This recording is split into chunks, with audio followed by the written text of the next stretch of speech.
السلام علیکم ناظرین ناظرین میڈل ایسٹ میں فائر چل گئے ہیں، صورتحال خراب ہو گئی ہے، مثال چل گئی ہے، صورتحال یعنی ہاتھوں سے نکلتی ہوئی بظاہر محسوس ہو رہی ہے آپ نے ہارمز کے نالے کے ارد گرد۔ دیکھیں ناظرین یہ جو صورتحال ہے، یہ جو کانفلکٹ ہے، محسوس یہ ہو رہا ہے کہ کسی نہ کسی کا سر لے جائے گا اور یہ صورتحال اس طرح سے ختم نہیں ہوگی۔ امریکہ اور اس کے جو اتحادی چمچے شمچے وہ یہ فیصلہ کر چکے ہیں کہ ہم نے ایران کو ہر صورت تباہ اور برباد کرنا، نیوٹرلائز کرنا ہے اور ہم نے اس صورتحال کو اس طرح سے جانے نہیں دینا۔ گزشتہ 24 گھنٹوں کے اندر ناظرین کہانی یہ ہوئی ہے کہ یو اے ای متحدہ عرب امارات، یو اے ای کے شیخ MBZ ان کا جو ملک ہے متحدہ عرب امارات ہے ناظرین، وہاں پر کوئی 19 کے قریب پروجیکٹائلز گئے ہیں اور انہوں نے متحدہ عرب امارات کو ہٹ کیا ہے۔ 15 بتایا جا رہا ہے کہ میزائل تھے اور 4 ڈرونز تھے، لیکن سب سے اہم ترین جگہ فجیرہ آئل انڈسٹریل فیسلٹی یہ ہٹ ہوئی ہے۔ یہ ایک بائی پاس راستہ ہے جو آبنا ہرمز کے علاوہ ایک پچھلی گلی سے، پچھلے محلے سے ایران کو راستہ پرووائڈ کرتا ہے کہ 15 لاکھ بیرل آئل روزانہ کی بنیاد پر وہ دنیا کو پچھلے محلے سے یعنی پچھلی گلی سے نیما نیما ہو کر یو اے ای بیچ سکتا تھا، دنیا کو دنیا تک پہنچاتا تھا، لیکن وہ جگہ ناظرین اب ہٹ ہو گئی ہے۔ اب یو اے ای متحدہ عرب امارات اس کے ساتھ سارے ممالک تو آ کر اظہار ہمدردی کر رہے ہیں کہ بھائی بڑا دکھ ہے، بڑا افسوس ہے، وہ کہہ رہے ہیں کہ ان نہیں دیو، وہ خدا کے بندے ہو، میرا سب سے اہم ترین لوکیشن ہٹ ہو رہی ہے، جگہ ہٹ ہو رہی ہے، میری اکانومی برباد ہو گئی، تباہی نکل گئی، میرا ٹورزم سارا ختم ہو گیا، تم لوگ آ کر ہمدردیاں کر رہے ہو میرے ساتھ، میں ہمدردیوں کو کیا لینا ہے، میں نے کوئی روٹی کھانی ہے، میں کوئی اسٹریٹجی بناؤں، کوئی نہ کوئی حل بتاؤ مجھے۔ اور یہ بات آپ نے ذہن میں رکھنی ہے کہ متحدہ عرب امارات یو اے ای ان ممالک کی صف میں شامل ہے جو امریکہ کو اور اسرائیل کو بار بار یہی کہہ رہے ہیں کہ بھائی کسی نہ کسی طرح ایران کو اتنا تباہ اور برباد کر دو کہ یہ ملک دہائیوں پیچھے چلا جائے، دہائیوں پیچھے چلا جائے۔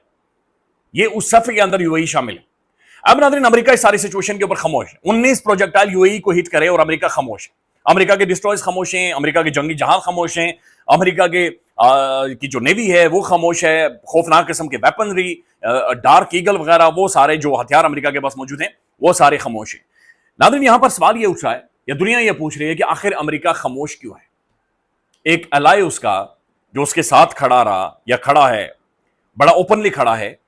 اس پر اٹیک ہو گیا ہے اور امریکہ خاموش کیوں ہے؟ دیکھیں سیز فائر سے پہلے کی ناظرین سچویشن یہ تھی کہ امریکہ انسٹیگیٹ کر رہا تھا، امریکہ اٹیک کر رہا تھا اور ایران ریسپونڈ کر رہا تھا۔ اب صورتحال یہ بن گئی ہے کہ ایران نے ایسکیلیٹ کیا، ایران نے سٹیپ فارورڈ لیا ہے، جو کہ پبلک پوزیشن ایران یہ لے رہا ہے کہ بھائی ہم نے تو کیا ہی نہیں، یہ تو امریکہ نے کیا ہے، ہم نے تو کوئی میزائل مارا ہی نہیں، امریکہ نہیں، جھوٹ نہ بول، یہ تو نے ہی مارا ہے اور یہ تو نے ہی کیا ہے، لہذا تو قیمت دے گا۔ ایران کہہ رہا ہے نہیں بھائی میں نے کیا ہی نہیں، امریکہ کر رہا ہے۔ مڈل ایسٹ کے اندر امریکہ آخر امریکہ کا لینا دینا کیا ہے؟ کوئی اس نے کوئی یہاں پر کوئی باڑا بنایا ہوا ہے، یہ کوئی پیسے لے کر آیا ہوا ہے، یہ آیا ہوا کیوں یہاں پر؟ اور ایران بار بار اسی چیز کو پش کر رہا ہے کہ بھائی ہم نے نہیں کیا، امریکہ نے کیا، لیکن بعض نظر یہ آ رہا ہے کہ ناظرین ایران کی جانب سے ہی کارروائی کی گئی ہے۔ اب ناظرین امریکہ یہاں پر خاموش ہے اور اس کی خاموشی ایک بہت بڑا سوال بنی ہوئی ہے۔ 2-3 چیزیں جو نکل کر سامنے آ رہی ہیں۔ امریکہ یہ محسوس کر رہا ہے، میں اس سے پہلے دیکھ رہا تھا ناظرین کہ یہ CIA کے انٹیلیجنس انالسٹ ہے لیری جانسن نے تجزیہ دیا ہے، وہ یہ کہہ رہے ہیں اگر امریکی جہاز ایران میں جاتے ہیں تو ایران فوری طور پر بیلسٹک میزائلز، کروز میزائلز اور ہائپرسونک میزائلز کے ساتھ یو اے ای، سعودی عربیہ اور قطر پر فوری حملہ کر دے گا۔ امریکہ یہ محسوس کر رہا ہے کہ اگر وہ کسی بھی طرح کا سٹیپ فارورڈ ایران کے ساتھ لیتا ہے تو امریکہ کا بظاہر جعلی جو ایک ببل بنا ہوا ہے، سیکیورٹی کا ببل بنا ہوا ہے مڈل ایسٹ کے اندر، جسے ایران نے آلریڈی تباہ کر دیا ہے، اس ببل کا کیا ہوگا؟ پھر ناظرین امریکہ یہ بھی سوچ رہا ہے کہ اگر وہ مڈل ایسٹ کو ڈیفینڈ نہیں کر سکا، یعنی امریکہ فیس آف تو کر سکتا ہے، یعنی امریکہ اور ایران آمنے سامنے تو بات تو کچھ اور ہے، لیکن یہ پورے کے پورا مڈل ایسٹ ہے، پورے کے پورا مشرق وسطی ہے جسے ایران پھونک دے گا، جہاں پر کوئی بھی شیخ ناظرین پھر نہیں بچے گا اور وہ کمفرٹیبل نہیں ہوگا، پھر وہ بار بار موبائل فون کے اوپر الرٹس آئیں گے۔ لہذا سوال یہ امریکہ کے سامنے پیدا ہو گیا ہے کہ اگر وہ اسکیلیٹ کرتا ہے، جو کہ ٹرمپ نہیں چاہ رہا، یا اپنے جنگی جہاز بھیجتا ہے، یا کوئی نہ کوئی جواب دیتا ہے، یا امریکہ یو اے ای کے اوپر اٹیک کو ڈاؤن پلے نہیں کرتا، تو پھر وہ کرے گا کیا؟ اگر وہ سٹیپ فارورڈ لیتا ہے تو محسوس یہ ہو رہا ہے کہ پورے کے پورے مڈل ایسٹ میں جس طرح سے CIA کے جو ٹاپ کے انالسٹ ہیں لیری جانسن یہ کہہ رہے ہیں کہ بھائی وہ بیلسٹک میزائل، ہائپرسونک میزائل اور کروز میزائل سے سعودی عربیہ، قطر، یو اے ای، بحرین وغیرہ سب کو وہ جناب پھونکنا شروع کر دے گا، اور وہاں کی ذمہ داری جناب امریکہ کی ہے، اور امریکہ اسے کیسے سیکیور کرے گا؟ اچھا خبر یہ بھی آ رہی ہے کہ امریکہ کے پاس جو امیونیشن ہے، جو ہتھیار ہے ناظرین، وہ ختم ہوتے جا رہے ہیں، امریکہ کے پاس انٹرسپٹرز کم ہیں، امریکہ کے پاس ناظرین ویپنری کم ہو گئی ہے، ان کے پاس ہتھیار، چونکہ کسی بھی جنگ کے اندر لگاتار پروڈکشن آپ کو کرنی پڑتی ہے اور اتنی پروڈکشن امریکہ کے پاس موجود نہیں ہے، اور امریکہ صرف مڈل ایسٹ کے اندر موجود نہیں ہے، اس کی دنیا بھر میں بیسز ہیں، لہذا اس کی اسے مختلف جگہوں کے اوپر اپنی پریزنس کو میک شور کرنا پڑتا ہے، لہذا یہ ایک بڑی ٹرکی سی سچویشن ناظرین امریکہ کے لیے بن گئی ہے۔ اسی دوران جو ایران کی اسمبلی کے اسپیکر ہیں گلیباف صاحب، انہوں نے اسٹیٹمنٹ دیا، انہوں نے کہا کہ بھائی یہ جو ابن ہارمز ہے نا، یہاں پر امریکی جن کو ہم ہمیشہ ہمیشہ کے لیے بوتل کے اندر بند کر دیں گے، اور آپ دیکھیں گے کہ جو امریکی شیطان ہے یہ ادھر ہی once for all sort out ہو جائے گا۔ سی آئی اے کے جو اینالسٹ ہے لیری جانسن، وہ یہ کہہ رہے کہ اسٹریٹ آف ہارمز، ابن ہارمز ایک ہی صورت میں کھل سکتی ہے، اور وہ صرف اس صورت میں کہ اگر ایران چاہے تو۔ یہ جو ٹرمپ یہ کہہ رہا ہے کہ ہم شپس کو اسکورٹ کریں گے اور ہمارے ڈسٹرائرز جائیں گے اور وہاں سے شپس کو نکالیں گے، وہ یہ کہہ رہے ہیں کہ یہ خام خیالی ہے۔ امریکی جہاز کبھی بھی، امریکی ڈسٹرائرز کسی بھی صورت میں ہر کشتی کو، ہر شپ کو، ہر بحری جہاز کو وہاں سے نہیں نکال سکتے۔ 2000 کے قریب بحری جہاز وہاں پر پھنسے ہوئے ہیں،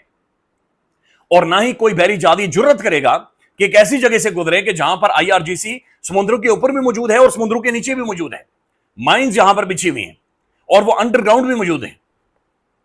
لہذا کوئی بھی شپ یا کوئی بھی بحری جہاز یہ خطرہ یا یہ سچویشن کسی بھی طور پر افورڈ نہیں کر سکتا۔ لنڈسے گراہم جیسے ناظرین ذہنی مریض اور جو امریکہ کے ڈیفنس سیکرٹری ہیں پیٹ ہیگسیٹ، پیٹر برین ہیگسیٹ، اچھا وہ یہ دونوں بڑے عجیب و غریب قسم کی ذہنیت کے لوگ ہیں۔ پیٹ ہیگسیٹ یہ کہہ رہا ہے کہ جو بھی بندہ اس جنگ کے بارے میں سوال پوچھ رہا ہے وہ ٹریٹر ہے، وہ غدار ہے، لہذا ہم جو کر رہے ہیں ٹھیک کر رہے ہیں۔ لیکن لنڈسے گراہم یہ کہہ رہا ہے کہ بھائی امریکہ کو بوٹس آن گراؤنڈز ایران کے اندر بھیجنے کی ضرورت نہیں ہے، ملینز آف سیویلینز ہیں ایران کے اندر جو کہ ہماری بات سن سکتے ہیں۔ اگر امریکہ ایران کے اندر ایران کے لوگوں تک، سیویلینز تک ہتھیار پہنچائے تو مسئلہ حل ہو جائے گا۔ ناظرین کین یو امیجن سیویلینز کو ویپن دینے کے بارے میں بات چیت؟ چمریکا کے جو ترجمان ہیں، امریکہ کی جو بہت بڑی انٹیلیجنسیا ہے، امریکہ کے جو پالیسی میکرز ہیں، وہ یہ بات چیت کر رہے ہیں کہ آپ ایران کے اندر سیویلینز کو ہتھیار دیں۔ یہ ناظرین ایک خوفناک قسم کی، میں بلکہ پڑھ رہا تھا جو the economic hit main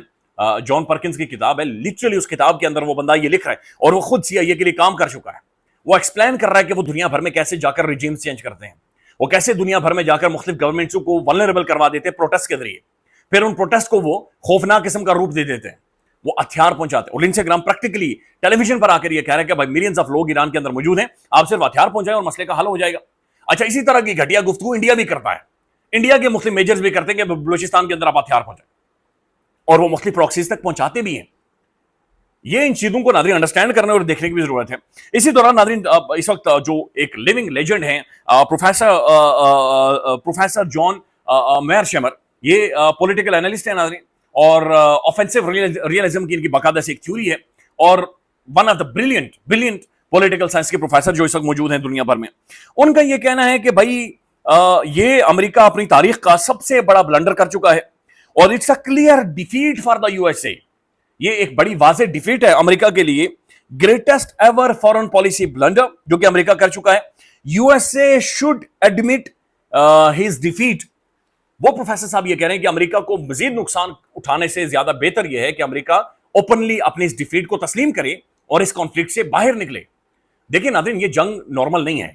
OPEC سے یو اے ای باہر نکل رہا ہے، نیٹو الگ ہو رہا ہے، یورپ الگ ہو رہا ہے، پوری دنیا کی اکانومی متاثر ہوگی، امریکہ جرمنی میں سے اپنی فوج نکالنا شروع ہو گیا ہے، ساؤتھ کوریا انکار کر گیا، جاپان انکار کر گیا۔ عجیب و غریب صورتحال بنی ہوئی ہے ناظرین جو کہ امریکہ کے لیے بن گئی۔ لہذا یہ ایک لمیٹڈ کانفلکٹ ابن ہارمز کے ارد گرد نہیں ہے، بلکہ یہ ایک میسو گلوبل کانفلکٹ ہے جو کہ اس وقت بن چکا ہے۔ ناظرین دوسری طرف پاکستان کے اندر سے خبریں یہ ہیں کہ عمران خان صاحب کی بہنوں نے آج تحریک انصاف کے پارلیمنٹیرینز کو، سینیٹرز کو، قومی اسمبلی کے ممبرز کو آج بلا رکھا اڈیالہ جیل کے باہر کہ بھائی اڈیالہ جیل کے باہر آؤ، گرمی سردی جو بھی ہے بھائی یہاں پر آؤ اور یہاں پر آ کر اپنی موجودگی کو ظاہر کرو۔ عمران خان کے حوالے سے کوئی نہ کوئی انٹرنل ملک کے اندر یعنی ایک پولیٹیکل پرام طریقے سے ایک کرائسس آپ نے کریٹ کرنا ہے۔ لیٹس سی ناظرین پی ٹی آئی کی لیڈرشپ پہنچتی ہے یا نہیں پہنچتی۔ گیمکس تو یہ کر دیتے ہیں کہ خیبر پختونخوا میں جلسہ کر رہے ہیں، گیمکس تو یہ بھی کر دیتے ہیں کہ ہم خیبر پختونخوا کے اندر کو مارچ کرنے لگے ہیں، بٹ خان کی بہنیں آج انہوں نے کہا کہ اڈیالہ جیل کے باہر پہنچے۔ لہذا کیا صورتحال بنتی ہے اگلے چند گھنٹوں میں ناظرین آپ کے سامنے رکھیں گے۔ ساتھ ایک اور خبر نئی نہیں ہے، ہم سب ان ساری چیزوں سے واقف ہیں۔ جمائمہ خان عمران خان کے سابق اہلیہ وہ شادی کرنے جا رہی ہیں۔ پاکستان کے اندر ناظرین بہت سارے جو ساڑو ہیں، بہت سارے جو جن کی گھروں میں کوئی عزت نہیں ہے، جن کی کوئی سیلف ریسپیکٹ نہیں ہے، وہ ایک خاص قسم کی مہم چلانا شروع ہو گئے ہیں۔ جنگ اخبار کے فرنٹ پیج کے اوپر باقاعدہ سے سٹوریز چھپائی جا رہی ہیں، اور عجیب و غریب قسم کا جھوٹا بکواس قسم کا ایک بلنڈر قسم کا بیانیہ ہے جو کہ جمائمہ خان کے حوالے سے ناظرین پاکستان میں بنایا جا رہا ہے۔ اٹس ویری سیڈ، پاکستان کے اندر یہ ہوتا ہے ناظرین۔ جمائمہ خان جب عمران خان کی بیگم تھی تب بھی ان کے خلاف ایک مہم چلوائی گئی۔ جمائمہ خان اب ان کی بیگم نہیں ہیں، صرف چونکہ وہ خاتون اس شخص کی ڈس ریسپیکٹ نہیں کرتی، کیونکہ وہ خاتون اس شخص کے ساتھ لوئل نظر آ رہی ہے، لہذا دیٹس وائی وہ اپنی زندگی کا خوبصورت چیپٹر شروع کرنے جا رہی ہے، لیکن پاکستان میں رولے ڈبرا دیے گئے. خیال رکھیے گا ناظرین، اپڈیٹ کریں گے. اللہ حافظ.